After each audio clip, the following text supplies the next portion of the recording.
নমস্কাৰ। আজি অকমান মই মনৰ কথা ক'বলৈ ওলাইছো। আমি যেতিয়া সৰু আছিলো, অৰ্থাৎ স্কুলত পঢ়ি থাকোতে তেতিয়া আমাক পুৰণ নেওতাখন মুখস্থ কৰিব দিছিলে।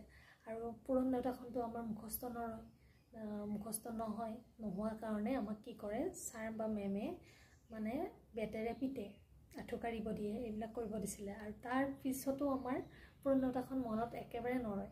নৰতে আমি কি কৰোঁ, পৰীক্ষাৰ সময়ত যেতিয়া পৰীক্ষাত পঢ়োঁ পুৰণ নেওতাৰ পুৰণ অংক কিবা আহিলে তেতিয়া আমি কি কৰোঁ, যেনিবা 5 × 5 5 × 2 কিমান হ'ব আঙুলি মূৰত গণিব ধৰোঁ। 1 2 3 4 5 5 × 2 কিমান হ'ব 6 7 8 9 10 5 × 2 10 এনেধৰণে আঙুলিৰ মূৰত গণিব ধৰিছিলোঁ।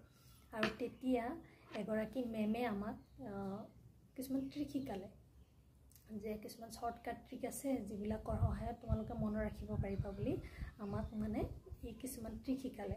আৰু যিকেইটা ট্ৰিক শিকালে সেইকেইটা মই আপোনালোককো ভিডিঅ' যোগেৰে দেখুৱাইছোঁ।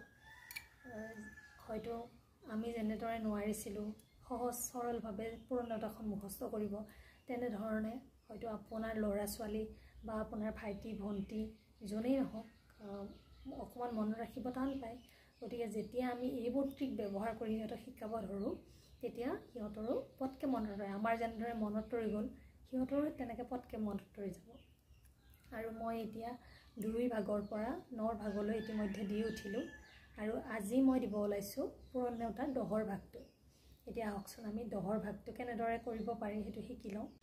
এতিয়া ইয়াতে 1 2 3 4 5 6 7 8 9 10 আৰু ইয়াৰ পিছে পিছে লিখি যাব লাগিব 0 0 0 0 0 0 0 0 0 0। এয়া হৈ গ'ল পুৰণ নেওতাৰ 10ৰ ভাগ।